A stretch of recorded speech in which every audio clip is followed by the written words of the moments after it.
I'm on the 83rd floor. No, I'm on 86. What? Are they going to be able to get somebody up here? Well, of course, man. We're coming up to you. Well, there's no one here yet, and the floor is completely engulfed. We're on the floor, and we can't breathe. Okay. And it's very, very, very hot.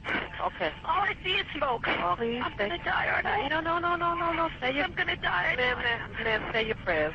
We're not going to... We're going to think positive because you got to help each other get off the floor. I'm Now... going to die. No, it's so hot. I'm burning up. Hello! Help! Hello, ma'am?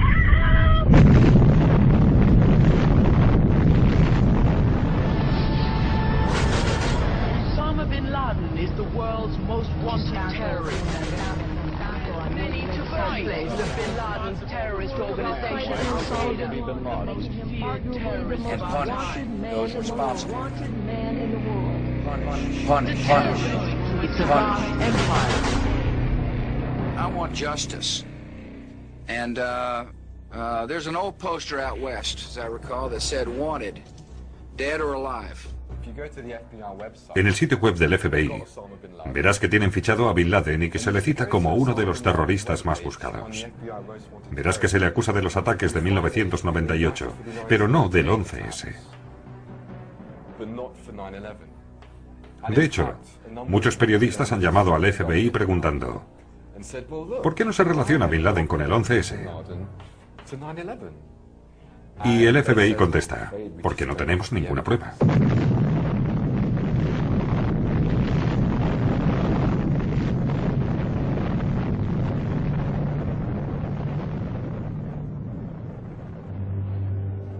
Y esto es solo el comienzo.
El 11S trabajaba para una empresa llamada Eurobrokers y nuestra oficina estaba en la planta 84 de la Torre Sur, que fue el segundo edificio atacado aquel día.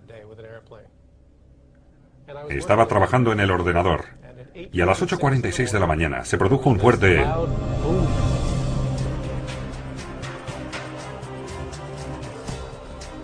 A las 8:46 y 40 segundos, el vuelo número 11 se estrella contra la Torre Norte, causando grandes daños entre los pisos 93 y 99.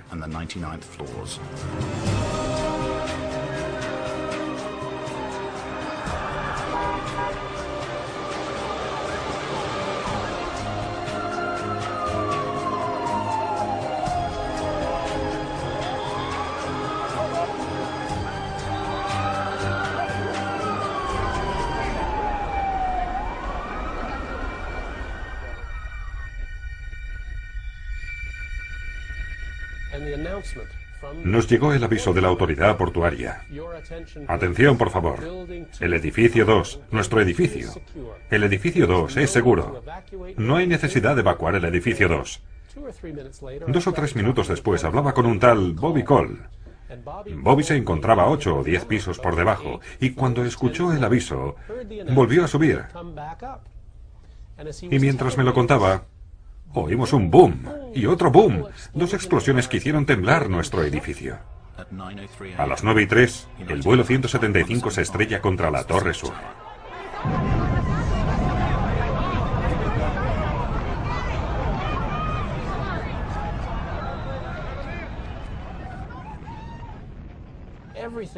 Todo estalló en nuestra habitación. Estábamos en el piso 84. Lo que no sabía era que el segundo avión había chocado 6 plantas por debajo, en la 78.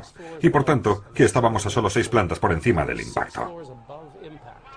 Manténgase detrás de la cinta amarilla. Despejen la calzada, suban a la acera. Oí golpes al otro lado de la pared. Y gritos débiles de socorro en el 81. Cargué con una persona que me dijo que era Superman. Después se me cayó encima y me dio un gran beso. Nos levantamos, nos sacudimos del polvo y dije, venga, volvamos a casa.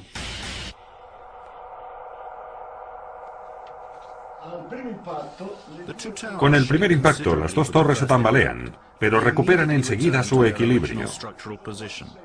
¿Por qué? Porque fueron diseñadas específicamente para ello.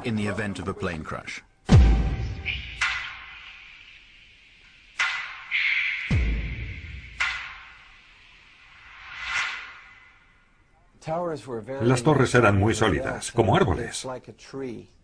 En un árbol, sus fibras están interconectadas entre sí, y por eso si lo doblas, el árbol puede absorber la tensión.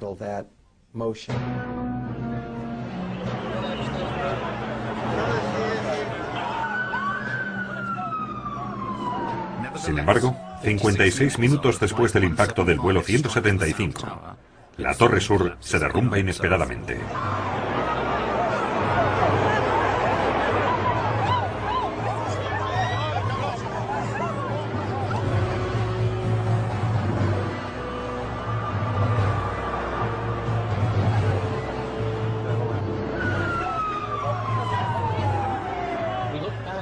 Miramos hacia el World Trade Center, hacia la torre de la que acabábamos de salir, y la vimos venirse abajo. Nos quedamos boquiabiertos. En 8 o 10 segundos la torre se hundió sobre su propia base y quedó pulverizada.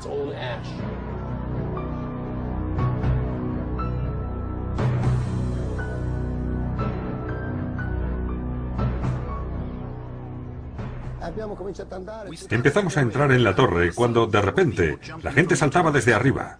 Una persona se cayó encima de un bombero.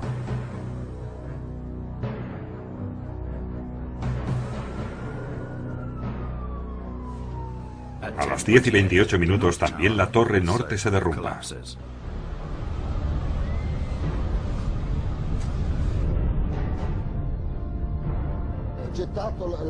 Me quité el respirador de oxígeno para poder correr.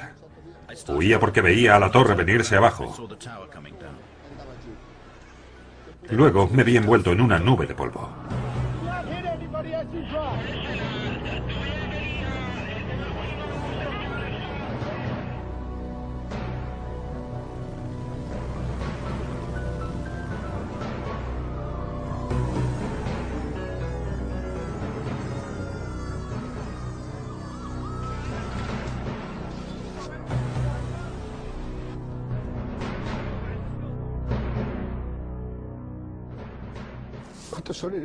Cuando llegué a casa, toda mi familia me esperaba. Tuve la suerte de volver a casa con mi familia. Todos mis amigos no regresaron nunca.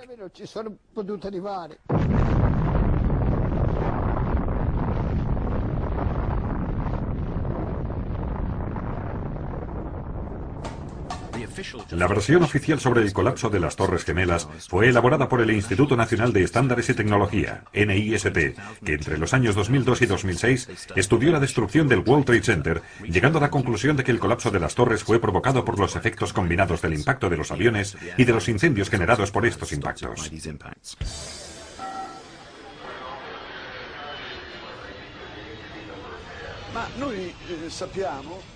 Sabemos, por las mismas personas que diseñaron y construyeron las torres, que deberían haber resistido el impacto de más de un avión. Entonces nos preguntamos, ¿los constructores imaginaron que los aviones podrían chocar contra las torres sin combustible? Pensaron quizás que los aviones vuelan por la fuerza del viento.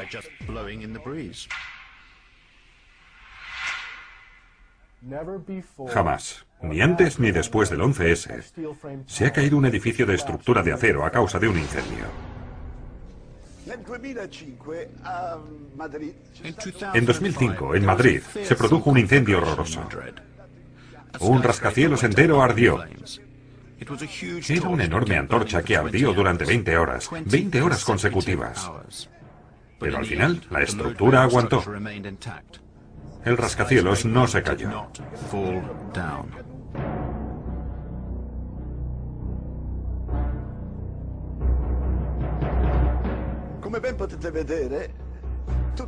Como se puede ver, el edificio está envuelto por las llamas. Este edificio estaba todavía en construcción. Sin embargo, se mantuvo en pie.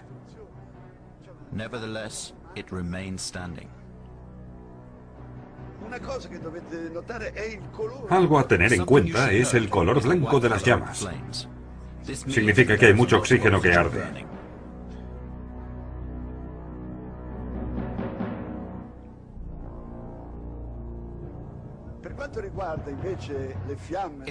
En el caso de las llamas de las torres de Nueva York, vemos que su color es un rojo oscuro y el humo es negro.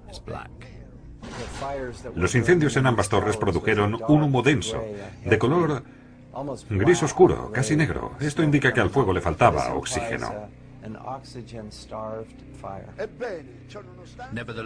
Y bien, a pesar de esto, 55 minutos después toda la torre se derrumba.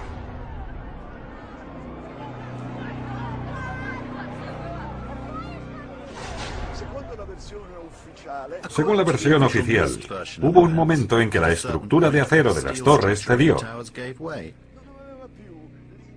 Ya no tenía la misma solidez que al principio.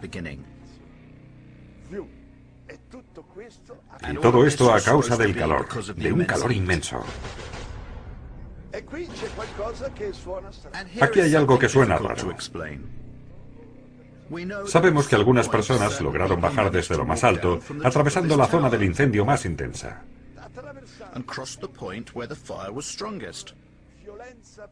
Y llegaron hasta abajo y se salvaron. ¿Cómo lo consiguieron? No lo sé. Cuando miré hacia abajo no vi llamas. Pensé que valía la pena intentar bajar todo lo posible. Cuando llegamos a la planta 78 las paredes permanecían firmes, salvo una grieta por donde salían llamas. No había un infierno de fuego. Más bien me pareció que al fuego le faltaba oxígeno. Seguimos hasta la planta 74 y ya todo era normal. Las luces estaban encendidas y desde abajo subía aire limpio. En suma, temperaturas no muy elevadas, como podemos comprobar por la presencia de esta mujer, precisamente en el punto del impacto del avión.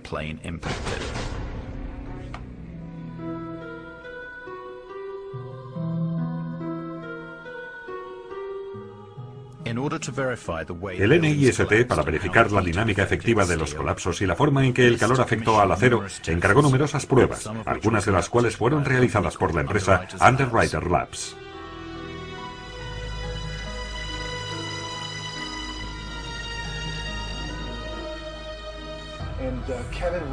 Kevin Ryan, un ex empleado de Underwriters Laboratories,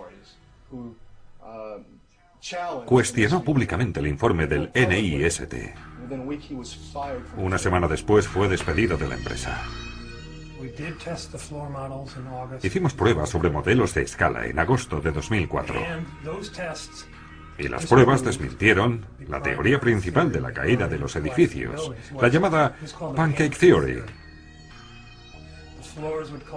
La teoría en que los pisos se quedan apilados. En nuestras pruebas los pisos no se hundían. Y se hicieron en hornos con temperaturas mucho más altas, durante mucho más tiempo. Y aún así los pisos no se hundían.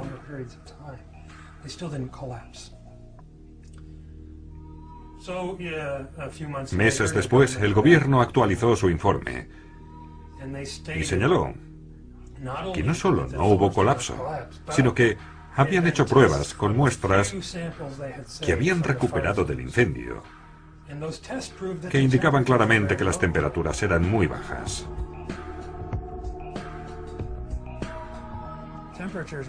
Las temperaturas no habían sido suficientes, ni siquiera para debilitar el acero. Y sin embargo, lo que dijeron fue precisamente eso, que los pisos colapsaron y que el acero se debilitó.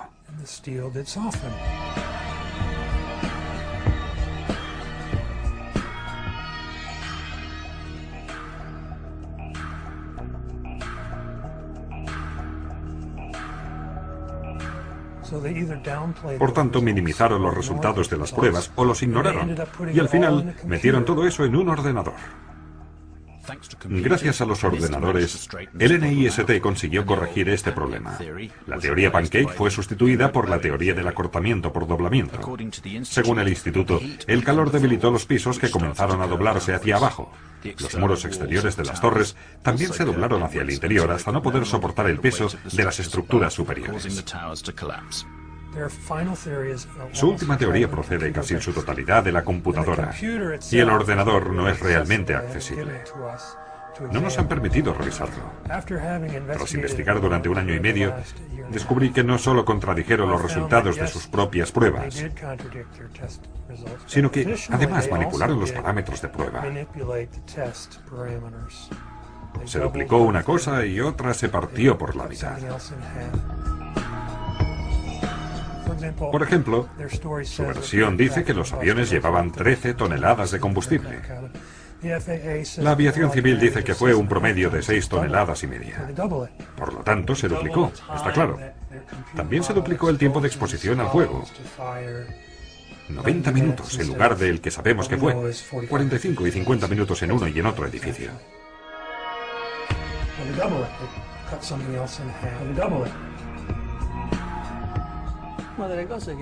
Una de las cosas que más me impresionó fue la increíble velocidad del desplome de las torres. Es una velocidad antinatural. Si dejásemos caer un objeto pesado desde una altura de unos 400 metros, que era la altura de las torres, el tiempo que tardaría en llegar al suelo, suponiendo que no existiera la resistencia del aire, sería alrededor de 9 segundos. En solo 8 o 10 segundos la torre se hunde sobre su propia base. El impacto se produjo a unos 2/3 de la altura de la torre, suponiendo que la parte superior cede y se derrumba de repente sobre la inferior. Y aún considerando que aquella fuera muy pesada, la velocidad de caída de la torre, por la resistencia de los pisos inferiores, no puede ser tan rápida como si debajo no hubiera nada, porque debajo había una enorme estructura que debería haber frenado de forma considerable la velocidad de caída.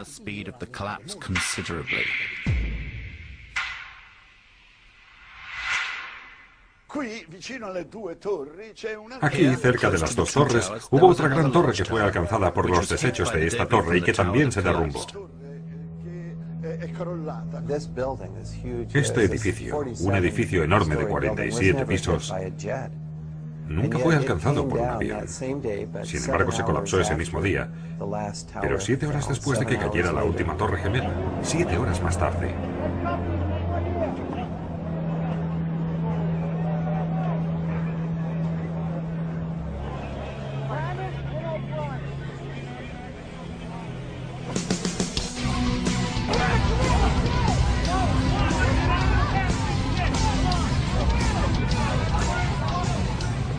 Hemos medido el tiempo de caída y es la velocidad de caída libre.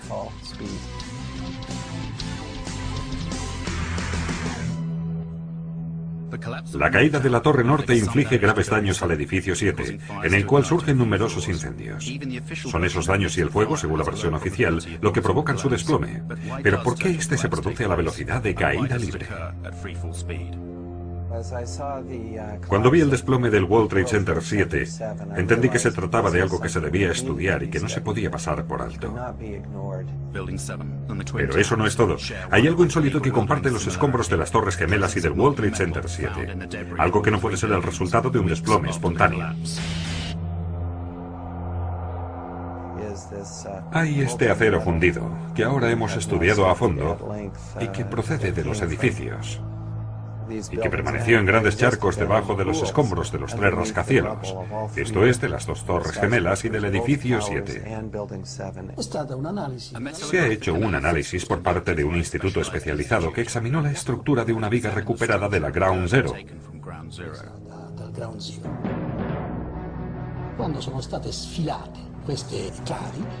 Cuando estas vigas se extrajeron de los escombros, parecía como si una parte de ellas se hubiera derretido.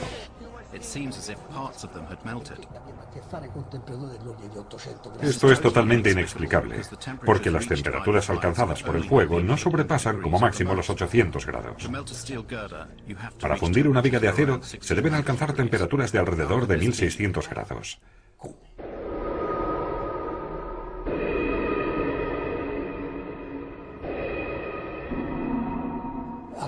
¿Cómo puede ser esto? A un nivel microscópico, si examinamos la estructura granular del acero, uno puede detectar la presencia de un elemento que normalmente no debería estar presente, y está allí en cantidades sustanciales, que es el azufre.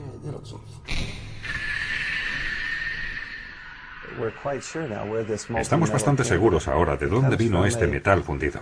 Se trata de un material llamado termita, constituido por una mezcla de polvo de aluminio, óxido de hierro y azufre. La temperatura es tan alta que el acero se derrite. Se derrite porque la temperatura sube en pocos segundos a más de 1000 grados.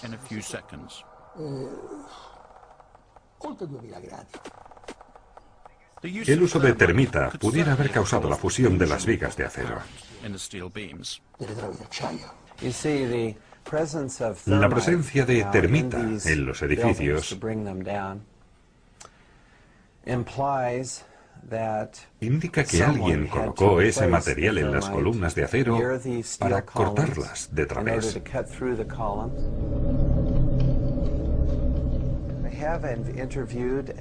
He entrevistado a un experto en demoliciones que me dijo que eso era exactamente lo que hacen ellos. Colocan los explosivos y después los activan por control remoto.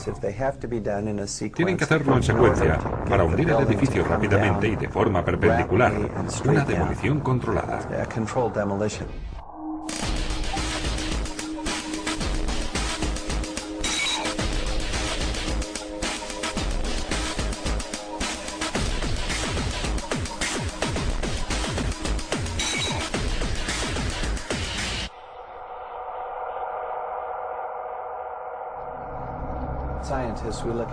Como científicos, debemos sopesar diferentes hipótesis y explicaciones. Pero también debemos analizar todos los datos y decidir cuál es la explicación mejor. Y esta debe tener en cuenta todos los aspectos. Sí, puedes tomar un hecho aislado como las plumas de humo y polvo y decir que quizás fue la alta presión de aire lo que hizo explotar una ventana. Pero eso no explica la presencia de metal fundido, ni de azufre, ni las piscinas de acero fundido en los escombros. Cuando la Torre Sur se derrumbó justo enfrente de mi apartamento, guardé el polvo y se lo entregué a Stephen Jones. El polvo proporcionado por la señora McKinley es muy interesante, porque es como una foto de los residuos generados por la caída de la torre. Es perfecto. Cuando lo analizamos, vimos partículas de metal. Cuando las vi pensé, esto es lo que cabía esperar de la termita. He hecho una serie de experimentos con la termita y sé que provoca la dispersión de pequeñas partículas de metal en todas las direcciones. Y esto es lo que hemos encontrado en este polvo. También encontramos bario. Esto es muy interesante porque el nitrato de bario y el azufre forman parte de la patente militar llamada supertermita. Se trata de termita más azufre y nitrato de bario, sustancias que juntas permiten cortar más rápidamente el acero. El bario es un metal muy tóxico. Por eso no es normal encontrarlo en ese polvo en una concentración tan alta. Su presencia, en mi opinión, indica claramente el uso de la versión militar de la termita.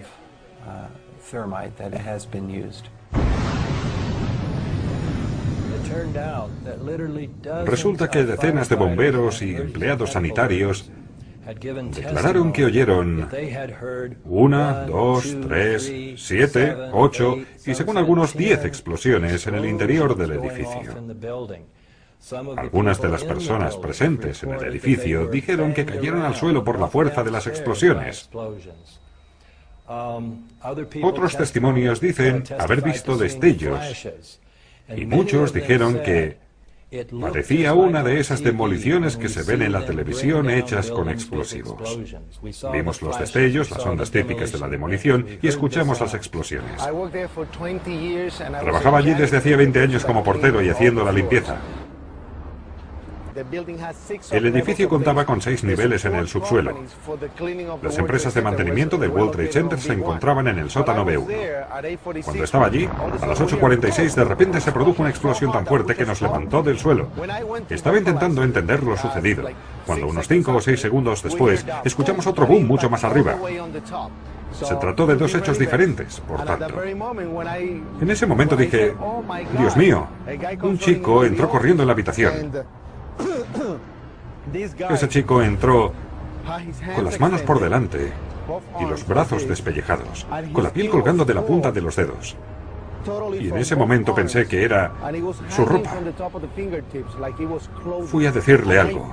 Le miré a la cara y me di cuenta de que le faltaban partes de su rostro. Ese día la única llave maestra la tenía él. Y con ella se fue hacia arriba abriendo puertas para que los bomberos pudieran subir. Y él solo ayudó a unas 15 o 20 personas a bajar y a salir.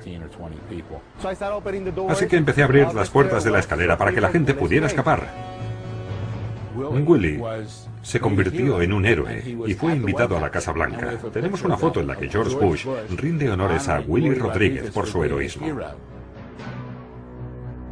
Oíamos diferentes explosiones y pregunté a los bomberos de qué se podía tratar y me respondieron, quizá por el gas de las cocinas. Y dije, no, las cocinas son todas eléctricas, eso no tiene ningún sentido. Oí una fuerte explosión, una explosión como nunca había oído en la vida, una enorme explosión. Oí explosiones muy fuertes a nivel del suelo, un verdadero misterio. Esas explosiones parecían producirse a nivel del suelo en lugar de los pisos superiores. Para mí no cabe duda de que aquellos edificios, según las leyes de la física, no pudieron desplomarse sin la ayuda de una bomba. No, entonces oí otra explosión. No, pienso que fue una bomba. Willie hizo una cosa verdaderamente sorprendente. Acusó de homicidio al presidente Bush, que le había ensalzado como héroe nacional, y le citó a juicio junto a Cheney y a Bush padre. Y Willie no hizo para obtener beneficio alguno, pues le costó todo lo que tenía. Perdió su casa y su puesto de trabajo. Hoy su único objetivo es averiguar la verdad.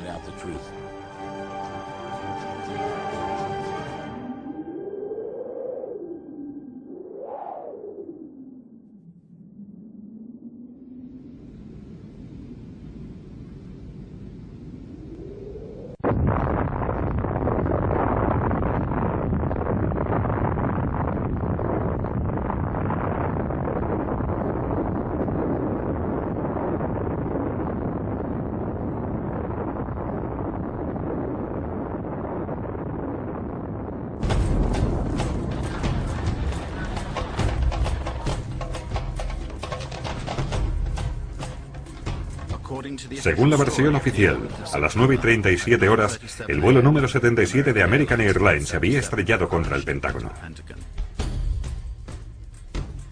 Estas insólitas imágenes muestran la escena inmediatamente después del impacto, una hora antes de que toda la estructura se derrumbase.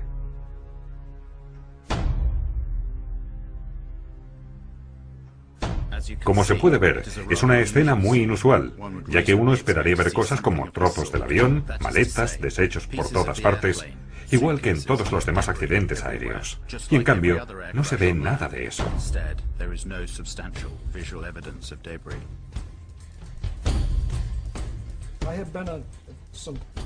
He estado presente en muchos desastres aéreos cuando estaba en la aviación militar, y nunca he visto uno donde no hubiera rastro alguno del avión accidentado.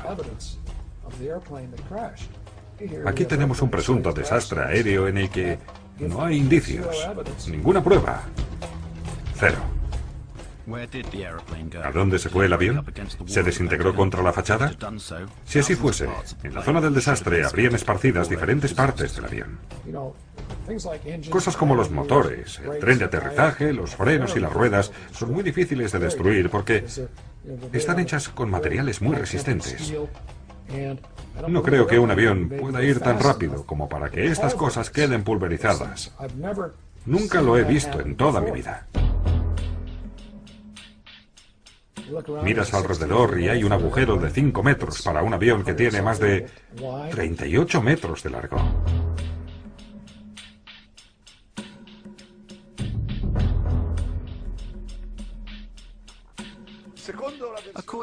Según la versión oficial, este Boeing 757 de American Airlines desapareció dentro de este agujero. ¿Lo veis? De 5 metros. Repito, de 5 metros de diámetro.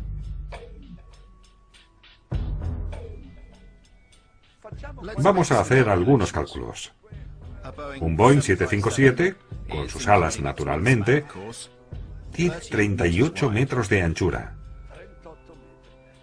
Y con la aleta de timón más de 13 metros y medio de altura. Que un aparato de estas dimensiones haya desaparecido en un agujero de 5 metros me parece un poco difícil. Además, en esta imagen podemos ver una hilera de ventanas por este lado y otra hilera por el otro. Deberían haber sido destrozadas por las alas, y ahí las ves, en su lugar intactas, con los cristales íntegros. Durante años los militares callaron ante las preguntas de un número cada vez mayor de personas que rechazaban la versión oficial. Cuando el periodista francés Thierry Meyssan publicó su libro La increíble mentira, se le fundieron explicaciones totalmente surrealistas, como la que afirmaba que el avión se había evaporado por la velocidad y la fuerza del choque. Se difundió así la teoría de la gasificación del avión.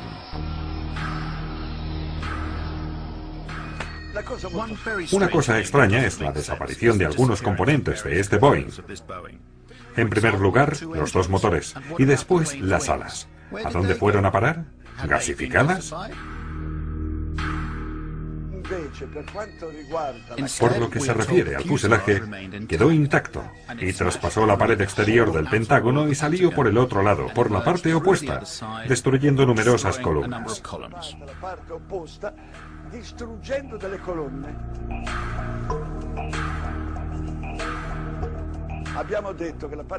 Hemos dicho que la parte más sólida del avión son, sin duda alguna, los motores. De hecho, estos motores están construidos con una aleación de titanio y acero. Es tan dura que ni siquiera se derrite a los 3000 grados. Bien, tendríamos el derecho de ver en este muro los dos agujeros provocados por los motores. Pues no, no hay ninguna señal. Dos agujeros que esperábamos encontrar no están. No hay indicios del impacto de las alas en el Pentágono, como sí ocurrió en cambio en la Torre Norte, donde se pueden ver la silueta de la aeronave y los 25 grados del ángulo. Se puede ver claramente la silueta del fuselaje y de los dos motores. Aquí en la Torre Norte se ve claramente la silueta de ese avión en su fachada. Pero en el Pentágono no se ve nada parecido.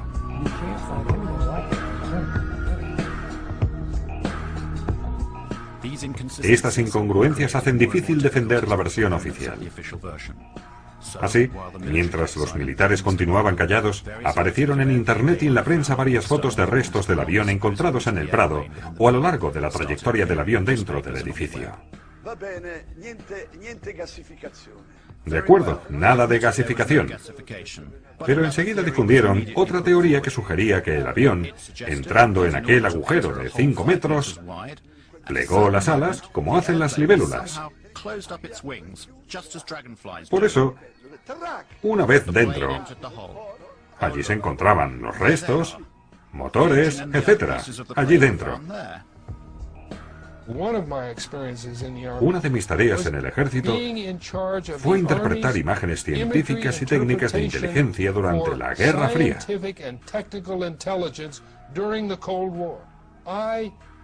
Medía las dimensiones de los aparatos soviéticos a partir de fotografías.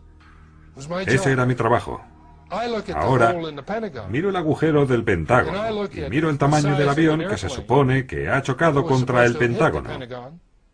El avión no cabe en ese agujero. Entonces, ¿qué se estrelló verdaderamente contra el Pentágono? ¿Qué fue lo que impactó? ¿Dónde está? ¿Qué está pasando?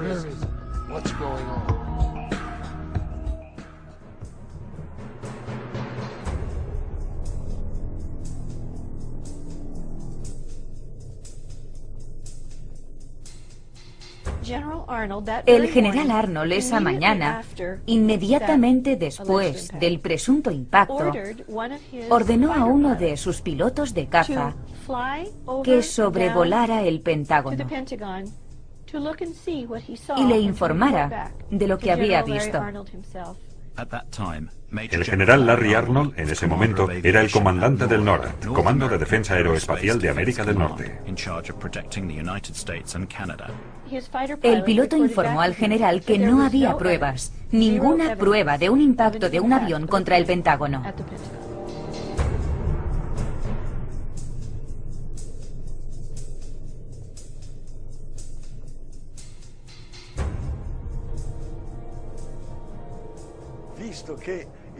Dado que el Pentágono poseía 86 grabaciones distintas del incidente, ¿por qué no se mostraron algunas a las personas dubitativas?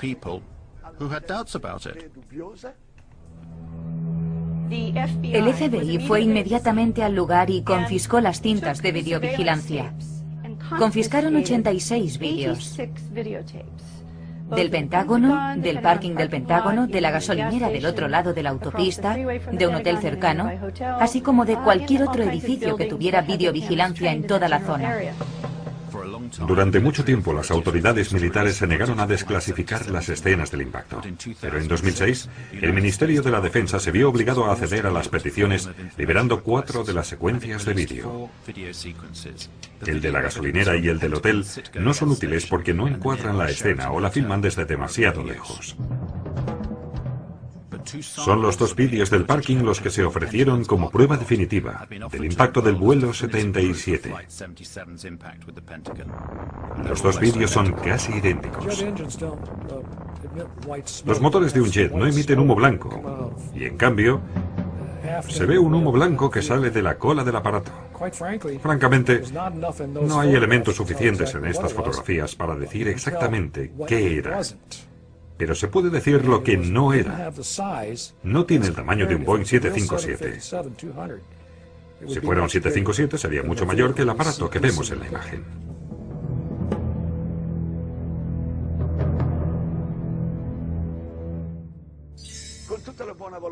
Con la mejor voluntad. ¿Vosotros veis un avión aquí?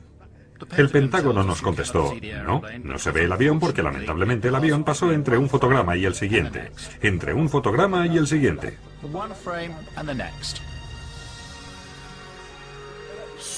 Pero ese avión, ¿a dónde fue a parar?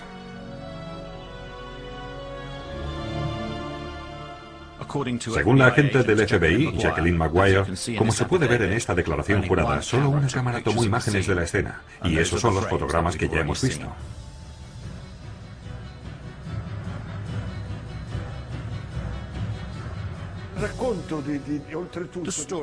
El relato de cómo este avión llega hasta aquí es muy paradójico.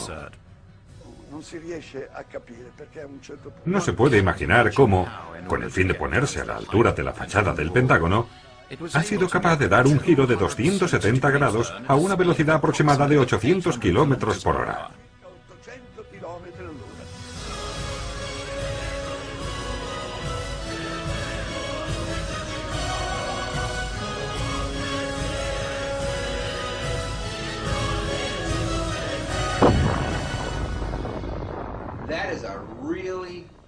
Se trata de una maniobra muy difícil.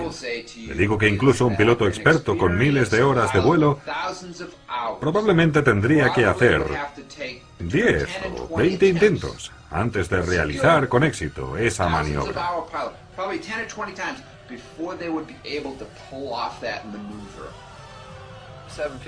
Un 757 no está diseñado para hacer eso.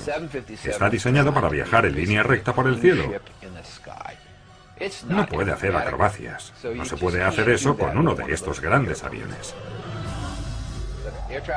Cuando los controladores aéreos del aeropuerto de Dulles, en Washington, vieron esta trayectoria y ese giro tan brusco, dijeron: es un caza, porque era una maniobra típica de un caza. Solo un caza militar guiado mediante control remoto puede hacer ese tipo de maniobras. Han sido diseñados para hacer esas acrobacias.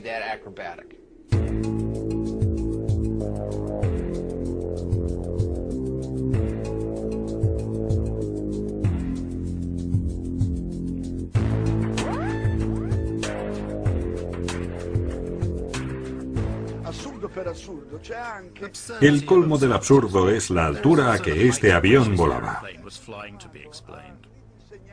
Se supone que voló a una altura de 6 metros por encima del suelo durante 1 kilómetro, saltando una colina y una autopista, antes de chocar irremediablemente con la fachada del Pentágono.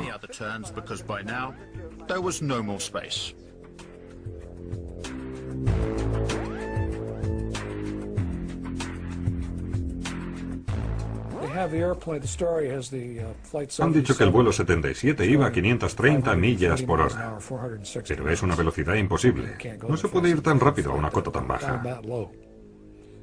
A una cota alta se puede ir a esa velocidad, pero no a 6 metros del suelo, porque el aire es demasiado denso. I challenge any pilot anywhere. Give him a Boeing 757, tell him to do 400 knots 20 feet above the ground for half a mile. Can't do. It's aerodynamically impossible. Por tanto, la historia de cómo el avión se estrelló en el Pentágono no tiene ningún sentido.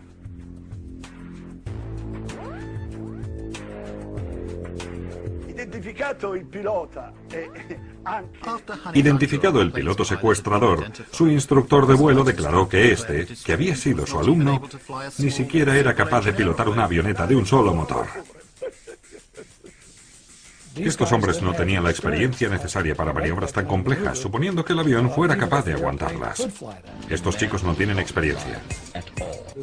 Nadie en el mundo, tras haber pilotado un 172, puede pilotar un 757, que no ha pilotado antes. Sería como decir: si has trinchado el pavo de Navidad, ya puedes hacer un trasplante de corazón.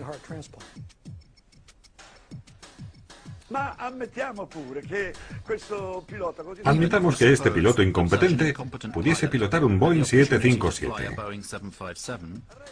Pero entonces lo que queda por explicar es: ¿cómo logró este piloto violar el espacio aéreo más protegido del mundo?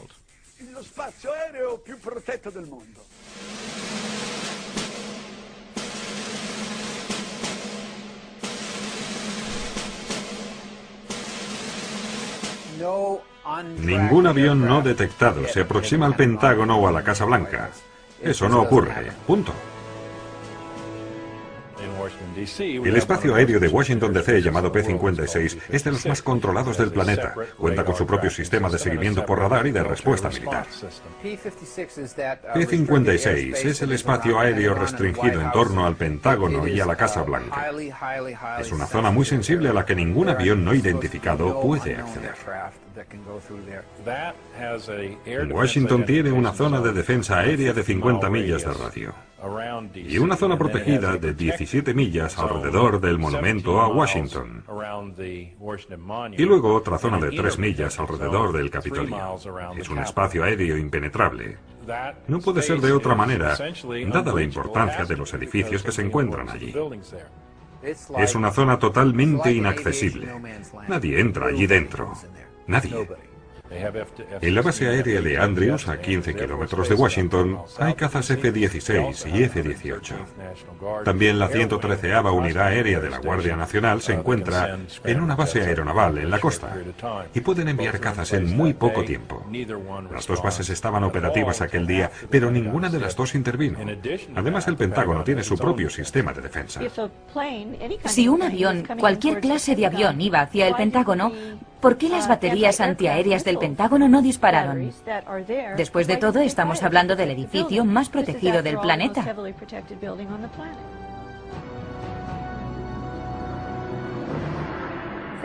Ese avión tenía que ser un avión militar, porque solo un avión militar puede emitir una señal IFF de identificación amigo-enemigo.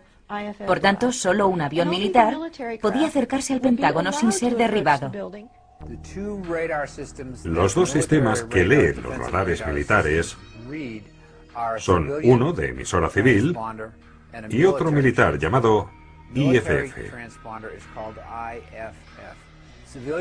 Los aviones civiles no tienen emisora IFF. No pueden tener ese dispositivo, ¿de acuerdo? Por lo tanto, si un 757 se hubiera acercado al Pentágono con su emisora apagada, no teniendo una emisora IFF militar, se le hubiera considerado un intruso, un objetivo a abatir. Y entonces hubiera sido derribado. Lo que estoy describiendo es un bloqueo completo de los procedimientos de intervención de la FAA, NORAD, P-56 y del Pentágono, todos en el mismo día, en medio de lo que, desde las 9:05 de la mañana, era conocido a nivel nacional como un ataque terrorista, y eso no tiene sentido. Nadie pasa por ahí. Estamos hablando del edificio más protegido del planeta. Simplemente no tiene ningún sentido. El Pentágono es el símbolo de nuestro poder militar en el mundo. Y lo atacaron. Y hoy aún no sabemos con qué. Si con un avión o con un misil. Y nuestro gobierno no nos lo dirá jamás. Debemos esperar a que nos lo cuenten los franceses.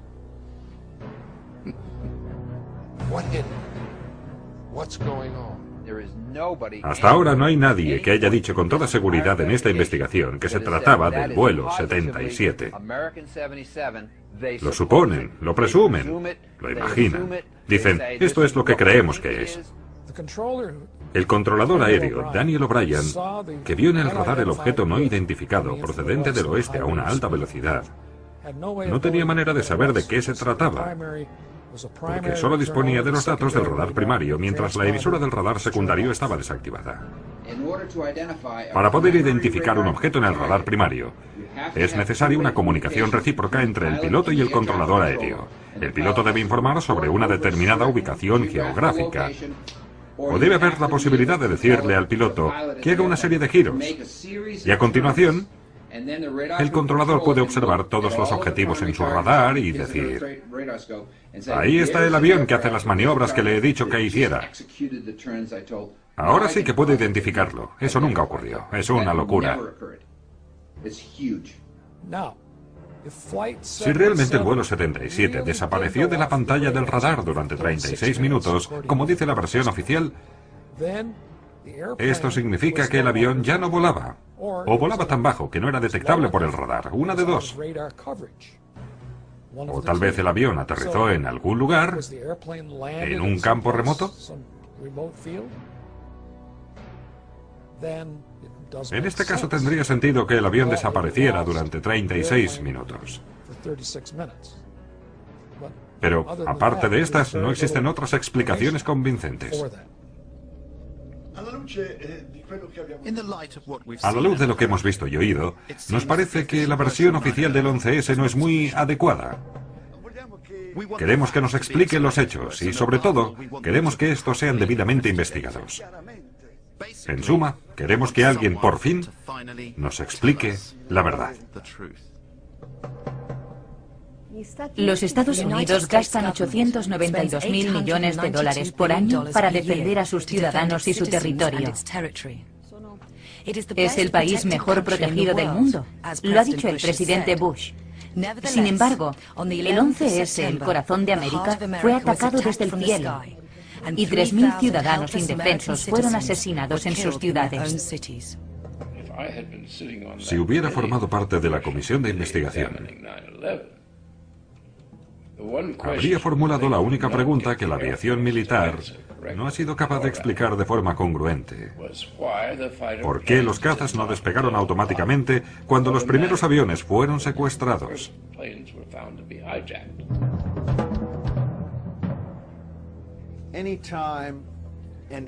Si un avión se desvía de su rumbo, o se pierde el contacto por radio, o su emisora de radar no funciona,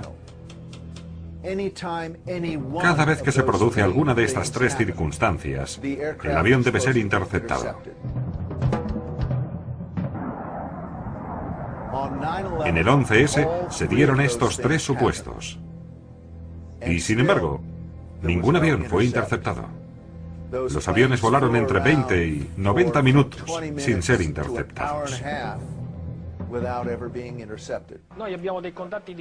Tenemos contactos directos con nuestros colegas de la defensa aérea por medio de conexiones directas que se efectúan desde esta pantalla táctil. Al pulsar una sola tecla aquí se efectúa la llamada al operador de la defensa, que en este caso les responde inmediatamente. En el tiempo que tarda en responder a la llamada, unos 2 o 3 segundos, la información puede ser comunicada.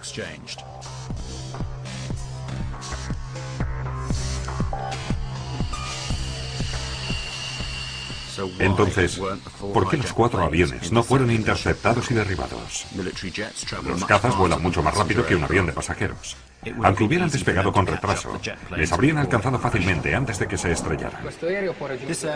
Este avión puede alcanzar la velocidad máxima de Mach 2.05. Esto significa 2 veces la velocidad del sonido, aproximadamente 2.400 kilómetros por hora.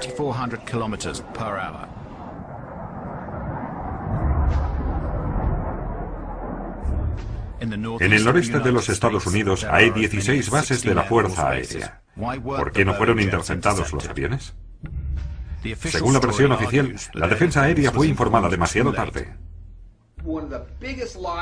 Una de las mentiras más grandes se refiere a la presunta incompetencia de la aviación civil. Cuando perdemos a un avión, actuamos inmediatamente. No perdemos el tiempo, no hay demora, no atenemos al protocolo.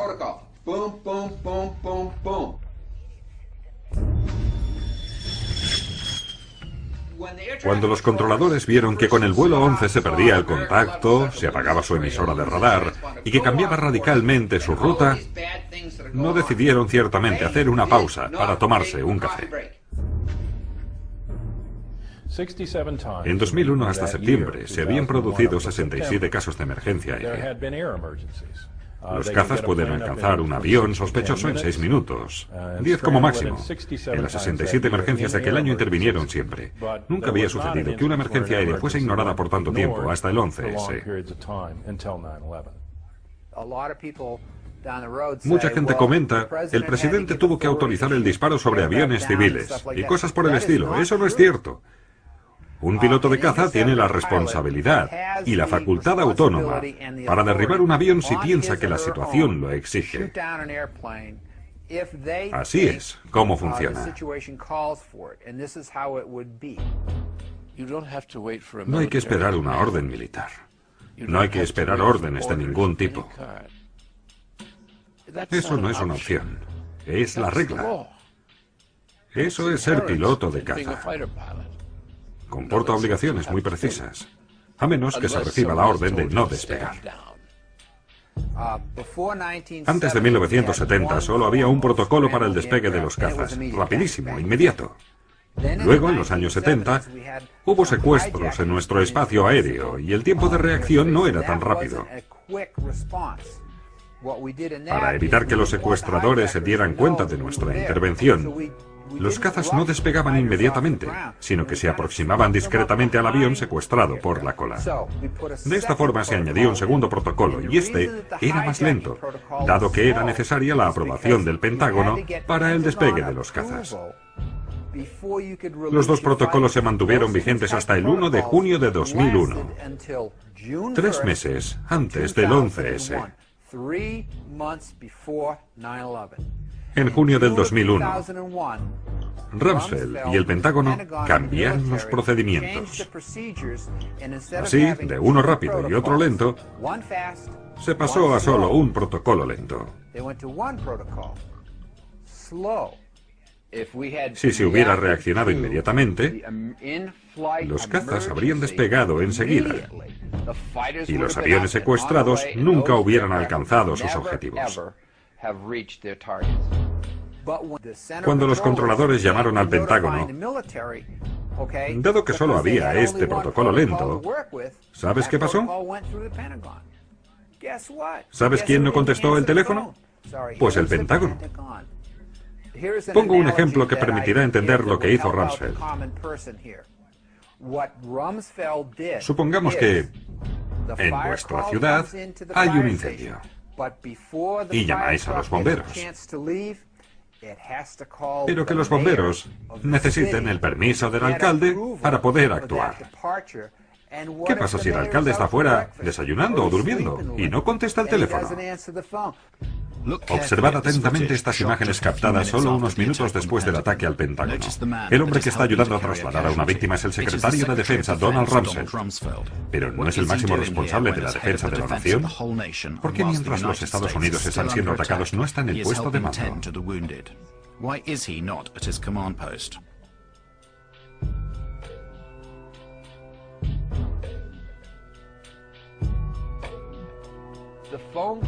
Se llamó por teléfono al Pentágono, pero los militares permanecieron sentados diciendo: «¡Hey! ¿Nadie responde a ese teléfono?».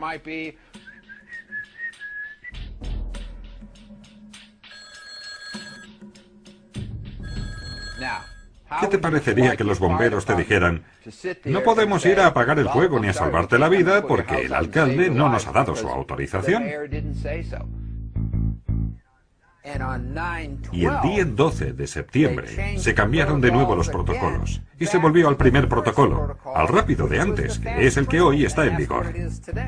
Por lo tanto, Rumsfeld y el Pentágono han cambiado 2 veces los protocolos. De tener 2, uno rápido y otro lento, se pasó a uno lento. Y luego el día 12 dijeron: «Oh, esto no funciona, volvemos al rápido de nuevo». Cuando los Estados Unidos fueron atacados en Pearl Harbor, tras 8 investigaciones, fueron castigados y destituidos por negligencia el general Walter Ford, comandante del Ejército para la Defensa de Hawái, y el almirante Hush Van Kimmel, comandante en jefe de la Flota del Pacífico. En cambio, tras la catástrofe del 11S, nadie, ni uno solo, ni siquiera el secretario de Defensa Rumsfeld, ni el jefe de la aviación civil, ni el de la defensa aérea, fueron castigados o destituidos. El general de brigada W. Montague Winfield pidió, el 10 de septiembre de 2001, al capitán Leidig que le sustituyera a la mañana siguiente como director de operaciones. Leidig apenas acababa de terminar el curso que le habilitaba para ejercer ese cargo. El 11S, Winfield volvió a asumir su cargo después de que el último avión se estrellara. Ascendido a general mayor.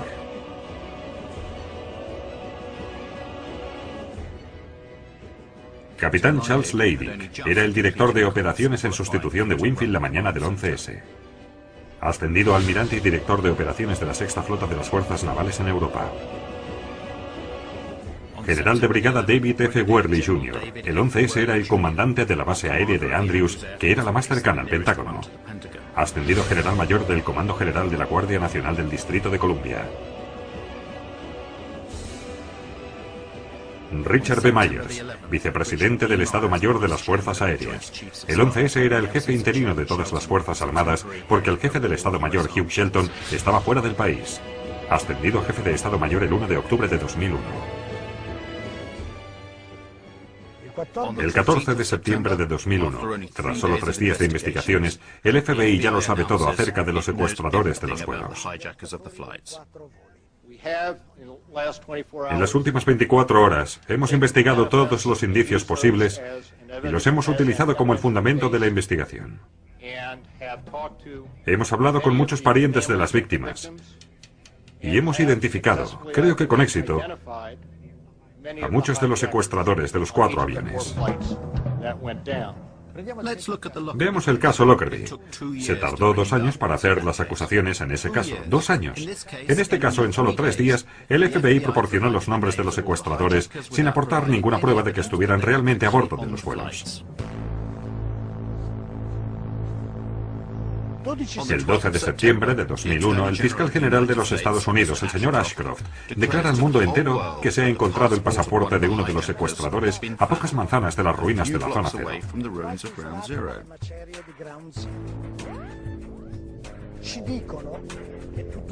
Nos dicen que todo aquello que se encontraba en el interior de las torres se quemó o se convirtió en polvo. El acero se ha derretido, pero el pasaporte ha resistido.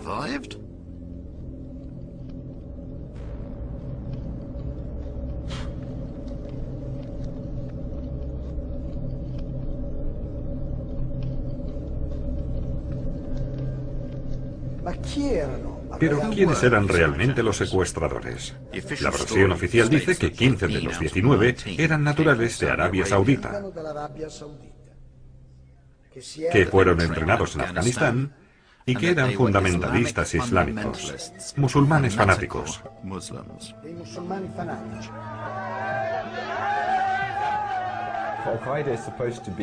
Al-Qaeda se supone que se trata de una red salafista, y el salafismo es una rama muy puritana del Islam, que afirma que debemos seguir fielmente la doctrina del profeta Mahoma.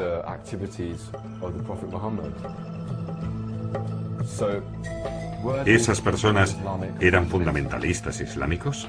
Los hechos sugieren que no. Mohamed Atta no era, ni mucho menos, un fundamentalista islámico. Siempre bebía vino, cerveza o cualquier licor. Siempre estaba bebiendo. Y siempre llevaba encima grandes cantidades de cocaína. Tanto Mohamed como toda esa gente que andaba con él estaban siempre borrachos, colocados, desquiciados.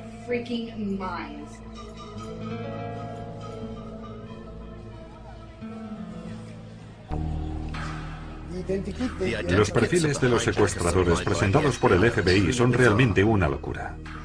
Dan un mismo perfil para todo el grupo, cuando esas personas eran muy diferentes.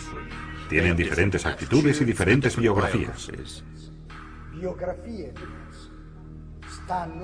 Viven en lugares diferentes, a veces en el mismo momento.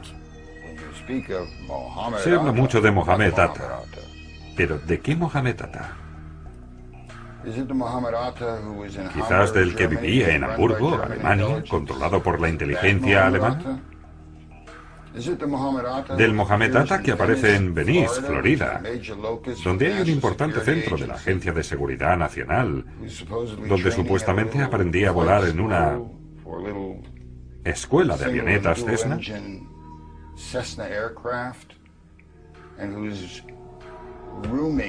El Atta que se alojaba con un hombre llamado Charlie Bosch, piloto de la CIA, que llevó armas a Nicaragua y traficó con cocaína por cuenta de la CIA. Del Mohamed Atta que habló con su padre el 12 de septiembre, según informó Newsweek, en una entrevista hecha al padre en El Cairo. Del Mohamed Atta que aparece en el bar llamado Shookers de Hollywood, Florida, metiéndose cocaína y emborrachándose con vodka. Y el que a la hora de pagar la factura dice: yo trabajo para una compañía aérea de Estados Unidos, ¿cree usted que no puedo pagar mi factura? Me cago en Dios.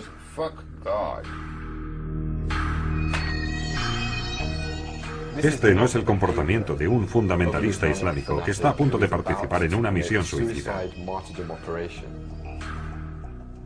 Prima che l'Atta che risiede ad Amburgo in Germania.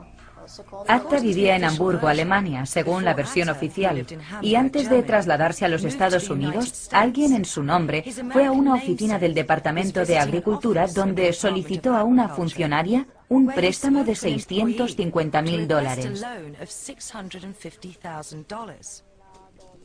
Con este préstamo quería alquilar un pequeño avión y cargarlo con un gran depósito de productos químicos. Tras la negativa de la mujer a darle el préstamo, comenzó a amenazarla con degollarla. Entonces le dijo que era un piloto de la American Airlines.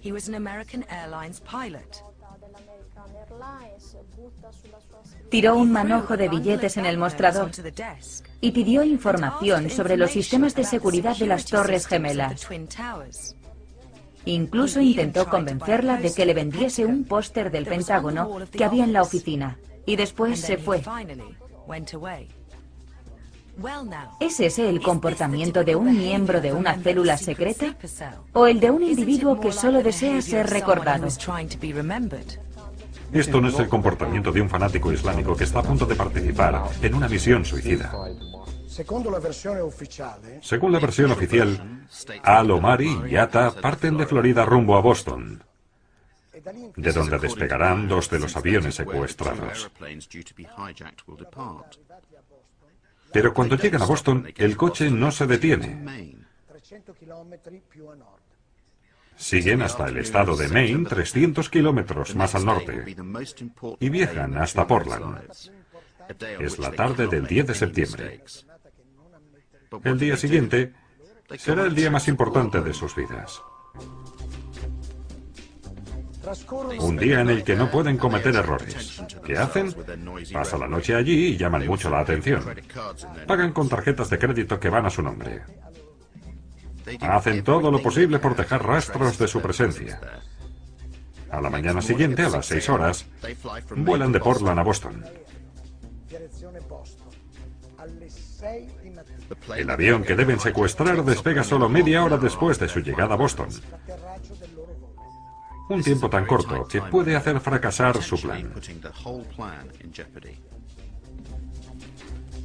Las circunstancias de su salida de Portland a Boston son muy importantes, ya sea para las investigaciones oficiales como para la opinión pública. Es allí donde las cámaras de circuito cerrado captan los rostros de Atta y Al-Omari. Este vídeo se ha emitido cientos de veces en la televisión como prueba de que embarcaron en el avión que después secuestrarían. Falso. Este vídeo solo muestra que embarcaron en Portland. No hay ninguna prueba de la presencia de estos secuestradores. Es simplemente algo que el FBI dice, sin pruebas. No hay ninguna prueba. No hay forma de comprobar la presencia de cualquiera de estos locos, de estos chivos expiatorios a bordo de los aviones. No existe. El día 16 de septiembre de 2001, el secuestrador del vuelo 11, Abdel Aziz Al-Omari, se presenta en el consulado de Estados Unidos en Jeddah, Arabia Saudita, para protestar. Al-Omari, un piloto de las líneas aéreas sauditas, recibe una disculpa oficial de los americanos en las oficinas de Riyadh.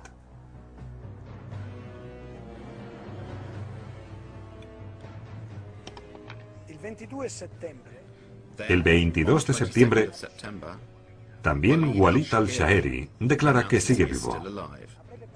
Se suponía que había secuestrado el vuelo 11. Desde su casa en Casablanca, Marruecos, el impertinente al-Shaheri se declara inocente. Al día siguiente, el 23 de septiembre, el Daily Telegraph publica las protestas de Shahid al-Ghamdi y Ahmed al-Nami, ambos vivos y pilotos en las líneas aéreas de Arabia Saudita.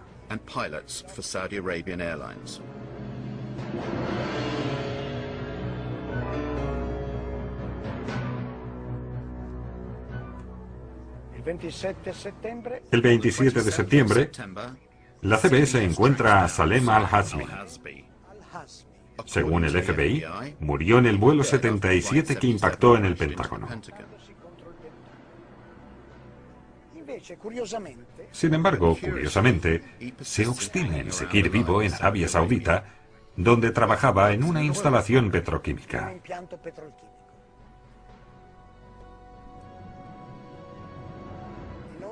Los nombres de Al-Omari, al-Shaheri, al-Ghamdi, al-Nami y al-Hazmi ¿Han sido borrados de la lista de los secuestradores después de pedirles disculpas? No.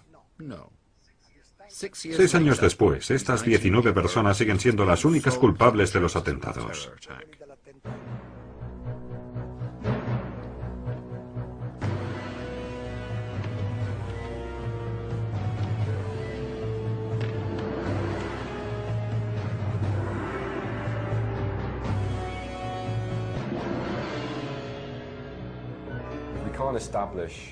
Para una investigación, no poder determinar la identidad de los responsables es un problema serio. Señalar esta cuestión no implica defender ninguna teoría de la conspiración. Implica criticar el carácter absolutamente ridículo de esta investigación y el hecho de que no tienen ni idea de quién llevó a cabo estos ataques. Por tanto, la pregunta fundamental queda todavía sin contestar. ¿Quién lo hizo?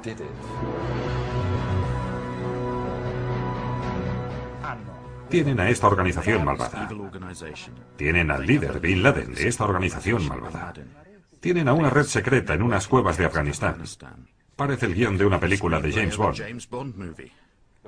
La primera cinta de vídeo de Bin Laden que se filtró a los medios y utilizada para sugerir que Osama Bin Laden había reivindicado los ataques era una cinta muy problemática. Y un análisis ha demostrado que era un fraude a partir de varios elementos. Por ejemplo, Osama Bin Laden llevaba un anillo de oro. Pero, según la ley islámica, está prohibido que un hombre lleve joyas de oro. Entonces, ¿por qué el jefe de uno de los movimientos salafistas más militantes llevaba un anillo de oro? No tiene sentido. El vídeo en cuestión, que se encontró en circunstancias muy dudosas en Afganistán, en una casa de la que se dijo que había sido abandonada por Al-Qaeda, ha sido cuestionado por diversas razones.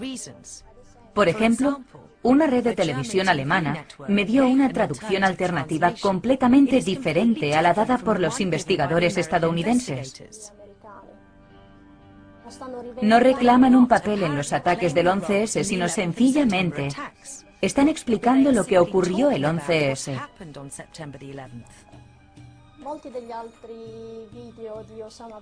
En muchos otros vídeos de Osama Bin Laden, el audio no se corresponde con los labios de Laden.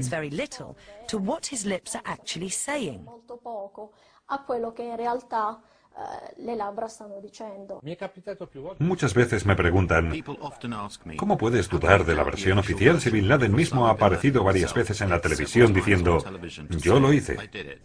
Le contaré una pequeña anécdota.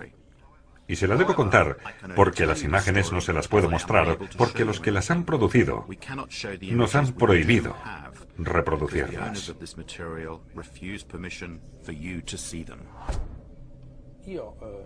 Yo, como miembro de la Comisión de Seguridad y Defensa del Parlamento Europeo, fui invitado en el verano de 2005 a asistir a la proyección de un PowerPoint organizado por el Centro de Estudios Estratégicos de Washington.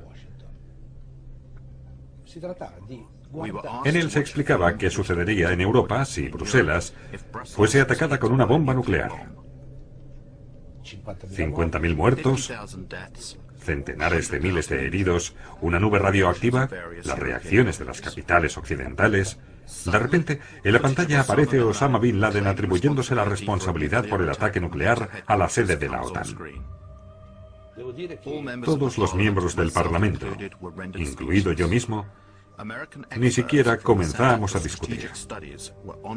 Un parlamentario se levantó y dijo, hoy nos habéis hecho la mejor demostración de que la imagen de Osama Bin Laden puede ser manipulada totalmente.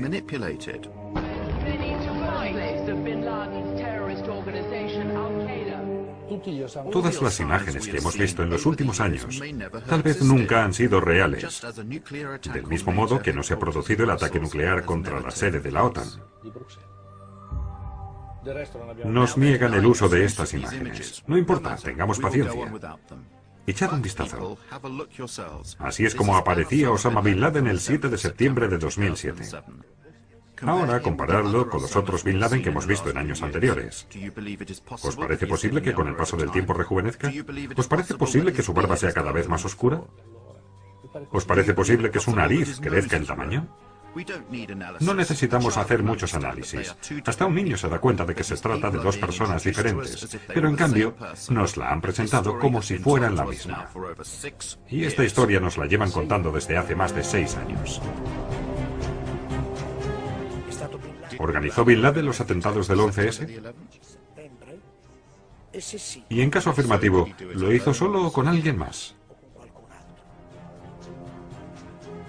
Llegados a este punto hay que hablar de Al-Qaeda.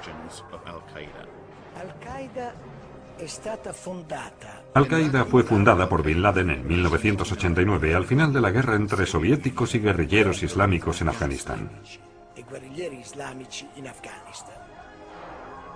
Después de esa guerra y no para esa guerra. Pero entonces, ¿contra quién iban a luchar todos esos voluntarios islámicos? ¿Qué significaba Al-Qaeda en aquel momento? Es muy interesante. Sería suficiente preguntárselo a Robin Cook, el exministro de Exteriores británico. En un artículo publicado en The Guardian, Cook confirmó que Al-Qaeda es un término inventado por la CIA para designar a una base de datos de los mujahidín reclutados y entrenados por la misma CIA. Y tenía razón, porque para decir base de datos en árabe basta añadir la palabra malumat. Se dice Al-Qaeda Malumat. Al-Qaeda significa la base. Y Malumat significa datos. Juntos significan base de datos.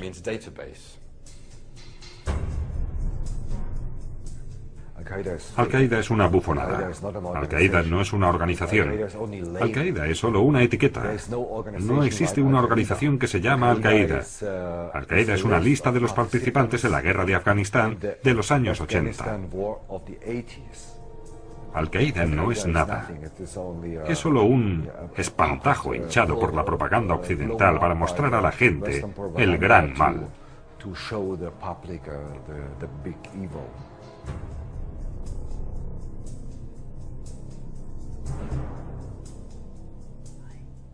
Fui jefe de la sección de visados en el Consulado General de Estados Unidos en Jeddah, Arabia Saudita, entre septiembre de 1987 y marzo de 1989. En ese periodo me vi involucrado en lo que resultó ser un programa de visados para los terroristas. Este programa preveía que algunas personas vinieran al consulado reclutadas por la CIA y por su contacto Osama Bin Laden. Estas personas fueron enviadas a Estados Unidos para ser adiestradas en la práctica del terrorismo, para recibir recompensas o para informar de lo que habían hecho en Afganistán. Creo que se trataba simplemente de cómo hacer explotar las estructuras o de derrocar gobiernos. Después de la Guerra Fría, las conexiones con Al-Qaeda se intensificaron y se multiplicaron. Al-Qaeda ha sido controlada de varias maneras, directa e indirectamente.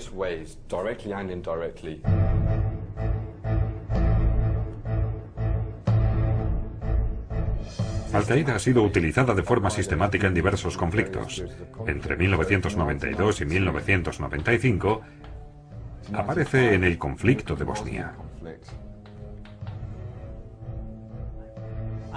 Creo que el gobierno estadounidense trabaja con varias organizaciones árabes y musulmanas, fuera Al-Qaeda, o fuesen personas que se convirtieron en miembros de Al-Qaeda. El gobierno las ha adiestrado, armado y enviado a los Balcanes para derrocar a Slobodan Milosevic y a sus aliados. Esta política continuó en los Balcanes, incluso después del 2001.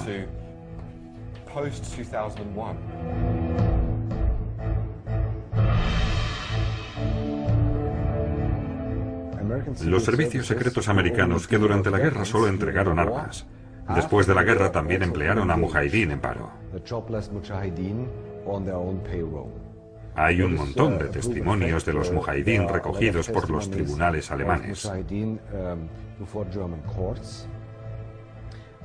Fueron contratados por subcontratistas del Pentágono, más en concreto por la empresa privada MPRI, Military Professional Resources Incorporated.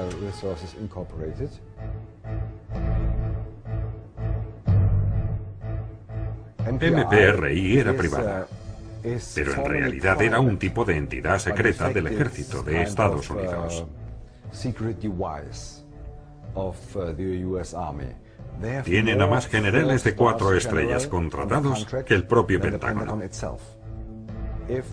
Cuando el Pentágono quiere hacer algún trabajo sucio y piensa que no puede conseguir el dinero o la aprobación del Congreso, dan el trabajo a esta empresa privada.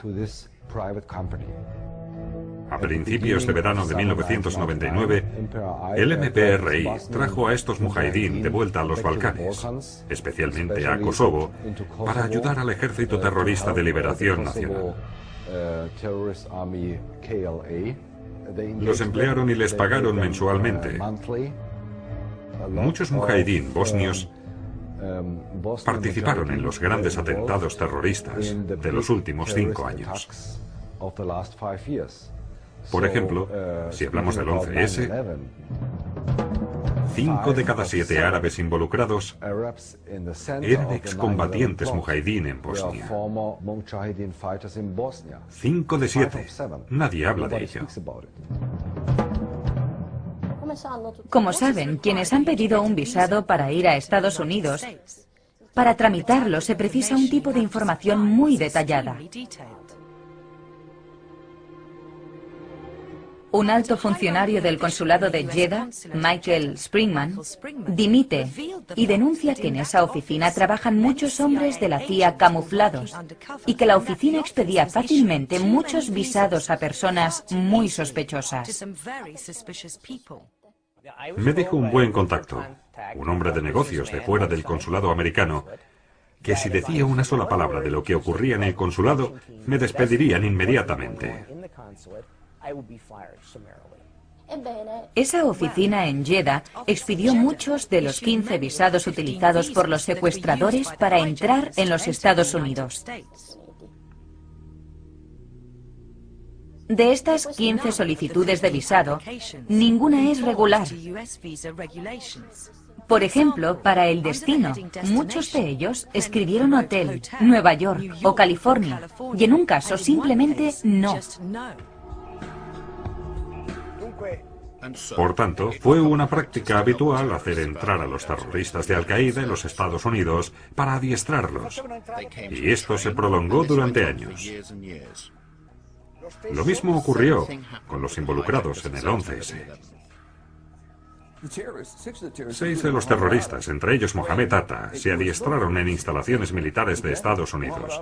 Mohamed Atta fue a la escuela para oficiales de la base aérea de Maxwell.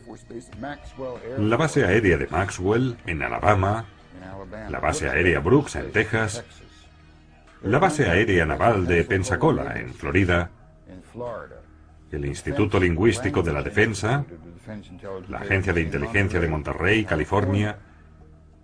Esa gente estaba literalmente en manos de los servicios secretos. Por tanto, los principales secuestradores se adiestraron y combatieron en la ex Yugoslavia, pagados por una empresa de mercenarios relacionada con el Pentágono.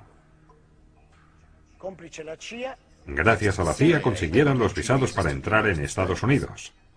Una vez en América, hicieron todo lo posible para ser reconocidos y para llamar la atención, ya que estaban seguros de su impunidad. Se entrenaron en bases militares norteamericanas y asistieron a escuelas de vuelo, pero sin aprender a volar.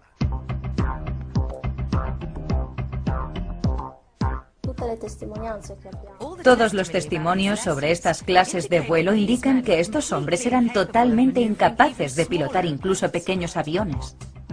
Por ejemplo, Mohamed Atta contrató un avión en una escuela de vuelo, pero ni siquiera fue capaz de despegar. Lo dejó abandonado en la pista y se fue. En cuanto a los otros 2 pilotos, su instructor, Rick Graza, dijo a los investigadores y a la prensa que él no podía entender cómo esos 2 podían haber pilotado un avión. Sus palabras exactas fueron que eran como 2 tontos muy tontos en un avión.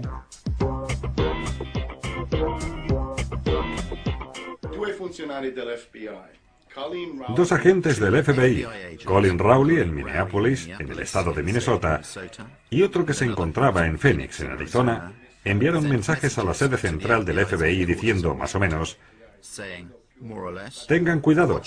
Hay muchos árabes que se han inscrito aquí en una escuela de vuelo. La primera persona en la escuela de vuelo en llamar al FBI se arriesgó mucho, porque pasó información sobre un cliente extranjero. Y esas escuelas de vuelo dependen en gran parte de los pilotos extranjeros. Pero él señaló a un cliente. Esta persona es muy sospechosa. Una larga lista de indicios señalaba a Musawi como posible terrorista. Quería aprender a volar, pero no a despegar ni aterrizar. Nunca había visto a una persona tan extraña inscribirse en una escuela de vuelo.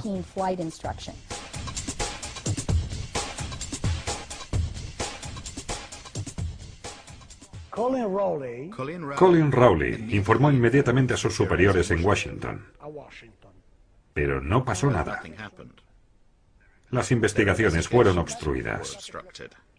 No hubo advertencias de las que sea consciente que permitieran prever este tipo de operaciones en nuestro territorio. Escribí un informe en mayo de 2002, de 12 o 13 páginas, para la Comisión Conjunta de Inteligencia. Básicamente, lo que decía era que no era verdad que los atentados del 11S no hubieran podido ser previstos. Durante el verano anterior al 11S, el director interino del FBI, el señor Picard, intentó advertir un par de veces al ministro de Justicia y fiscal general Ashcroft sobre el riesgo terrorista. La primera vez, Ashcroft mostró poco interés por el asunto. De hecho, en el agosto de 2001 definió el terrorismo como la última de sus prioridades. En un momento, Ashcroft le dijo a Picard: "No quiero oír hablar más sobre el terrorismo".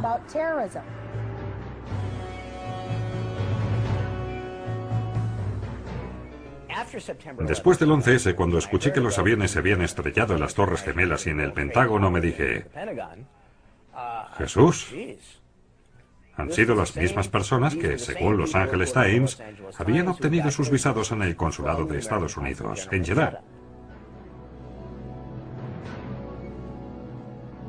Llamé al FBI y les conté cómo funcionaba el programa de visados para terroristas. Me pasaron de una oficina del FBI a otra hasta que llegué a la sede en Washington, y allí alguien me dijo: "Nos pondremos en contacto con usted". Pues bien, 6 años después todavía sigo esperando.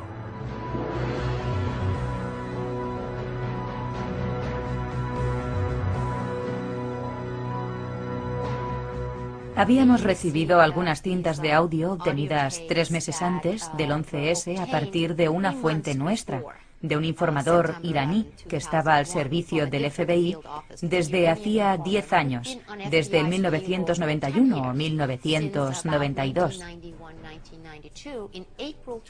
En abril de 2001, este informador dijo al FBI que había obtenido una información según la cual Al-Qaeda y Bin Laden estaban preparando un ataque contra los Estados Unidos que afectaría a 5 grandes ciudades con el empleo de aviones, y que el ataque tendría lugar en los próximos meses.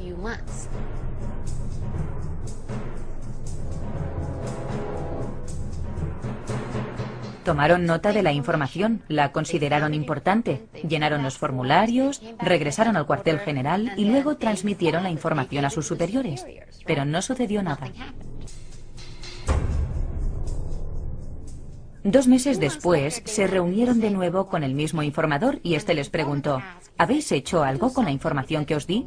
Porque procedía de fuentes muy fiables. Y el agente le contestó: sí, la entregamos a nuestros superiores, pero no pasó nada.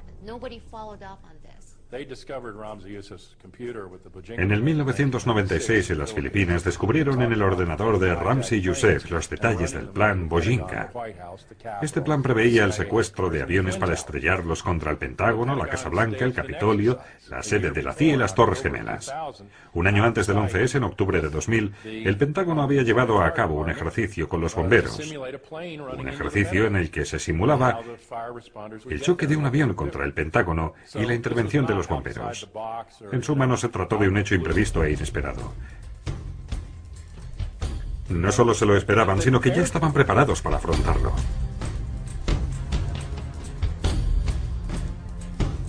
Una de las declaraciones más frecuentes de la administración Bush fue: estos ataques nos cogieron por sorpresa. Creo que nadie pudo prever el uso de un avión secuestrado como un misil. No creo que el gobierno pudiera prever que habrían lanzado aviones de pasajeros contra los edificios en un número tan grande.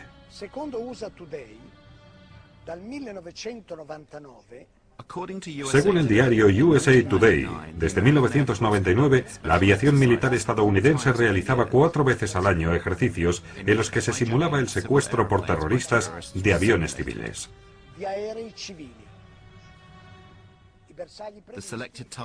Los blancos previstos eran las Torres Gemelas y el Pentágono.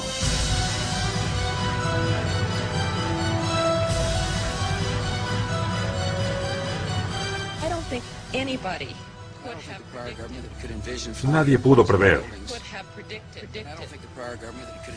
No creo que el gobierno pudiera prever que habrían lanzado aviones de pasajeros contra los edificios en un número tan grande.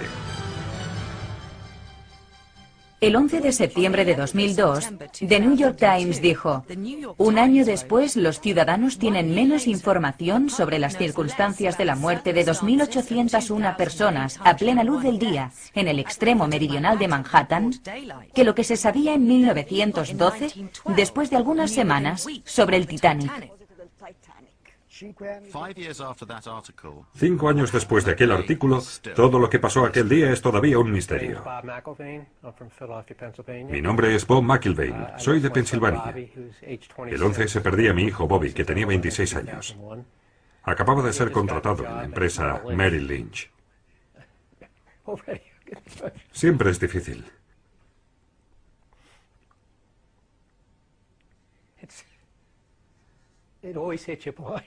No os preocupéis, ahora se me pasa. Cada vez que pienso en aquel día, el dolor me desgarra. Pienso que hablando sobre ello, tarde o temprano el dolor disminuirá, pero nunca sucede. Las conclusiones de la comisión del 11S fueron muy decepcionantes.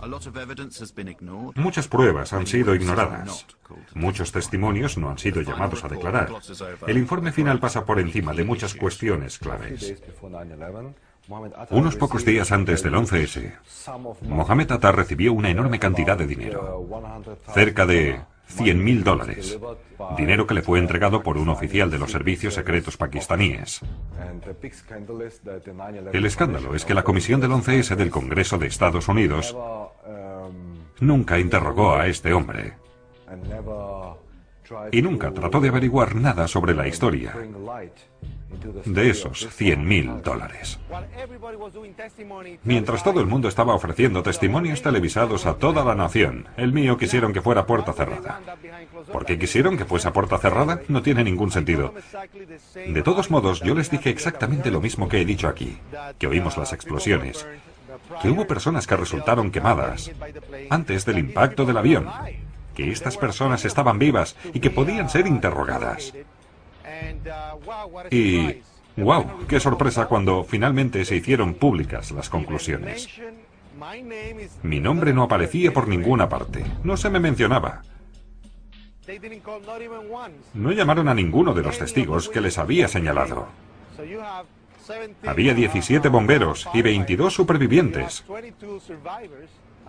Y no han llamado a declarar ni siquiera a uno. Como padre, yo tengo la obligación de averiguar quién asesinó a mi hijo. La comisión no me dio nada. La de la comisión del 11S no fue una verdadera investigación. Recuerde que toda la familia Bin Laden fue evacuada en un avión más tarde. Fue reunida desde todas partes de los Estados Unidos y trasladada fuera del país a la velocidad de la luz mientras el Pentágono todavía estaba ardiendo. Preguntaron a Mueller, ¿quién autorizó a estas personas a salir del país? ¿Alguien del Departamento de Estado? Bien, ¿puede decirnos quién? Su respuesta fue, no me acuerdo. Otro ejemplo es el general Myers. Se le preguntó por Musawi. ¿Recuerda haber obtenido alguna información sobre la cuenta corriente de Musawi? Su respuesta fue, no me acuerdo. No me acuerdo. No me acuerdo. Ashcroft era el ministro de Justicia y Picard el jefe del FBI en aquel periodo. Picard había dicho que se habían recibido muchas advertencias, 71 advertencias diferentes sobre algo que iba a pasar al final del verano. Y Ashcroft mintió, dijo, no sabía nada, no conocía esas advertencias, no prestábamos atención al terrorismo.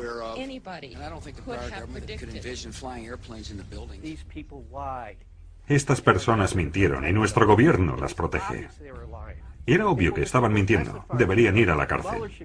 Mueller debería estar en la cárcel. Ashcroft debería estar en la cárcel. Condoleezza Rice debería estar en la cárcel.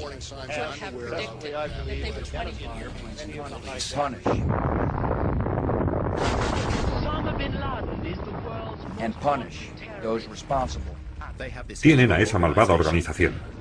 Tienen al líder de la organización, Bin Laden. Y tiene una red secreta en las cuevas de Afganistán.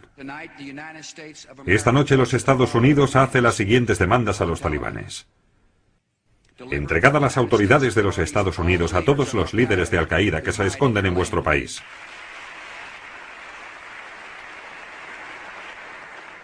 Permitid a los Estados Unidos pleno acceso a los campamentos de entrenamiento de terroristas para poder asegurarnos de que ya no son operativos. Y que esto quede claro, estas demandas no son negociables.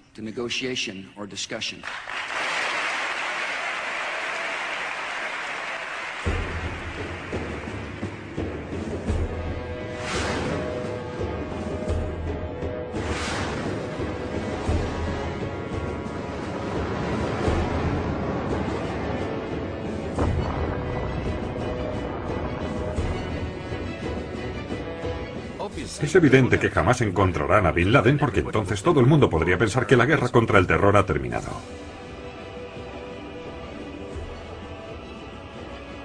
Es difícil para los americanos imaginar lo malas que son las personas que hacen estas cosas.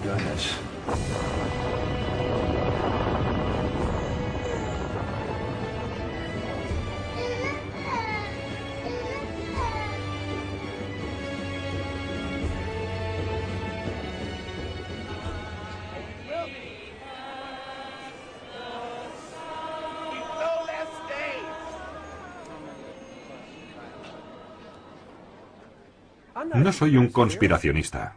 Soy un padre buscando al asesino de mi hijo. Y hay que ser un idiota para creer que todo esto lo hicieron 19 árabes. Esto lo sabe hasta mi perro. Poneros en mi piel y pensad que han asesinado a vuestro hijo y nadie investiga su muerte. ¿Cómo sentiríais si se negaran a investigar el asesinato de vuestro hijo?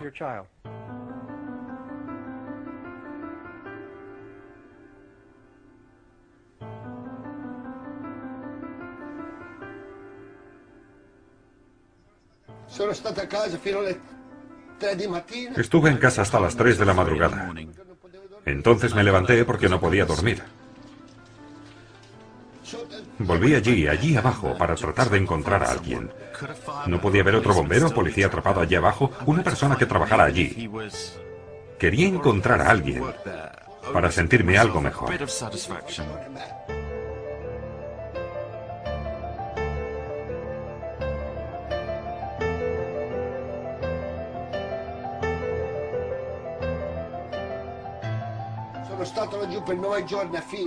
Estuve buscando durante 9 días, pero no encontré a nadie con vida. Fui diariamente durante casi 1 año y medio. Si no estaba allí buscando o trabajando, estaba en los funerales. Me quitaron a mis amigos, me quitaron mi trabajo, que realmente me encantaba, y me quitaron la salud.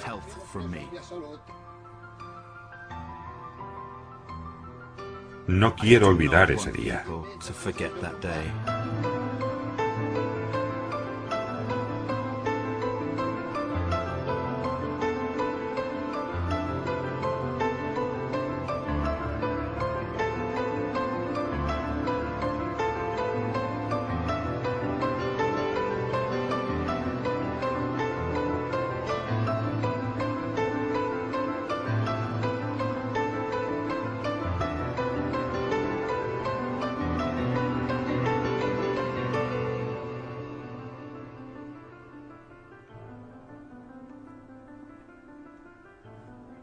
Esta historia debe ser contada. El problema de los americanos es que viven sobre un gran iceberg. Vivimos en la punta del iceberg y nos atemoriza conocer las verdades más oscuras de nuestra historia. Y la situación cada vez va a peor. Esta realmente es una verdad oscura. Podría hundir el iceberg entero para que luego volviera a emerger. Pero o conocemos la verdad, o este país no vale nada. Toda esta historia da asco. Y la gente debería avergonzarse por no buscar la verdad.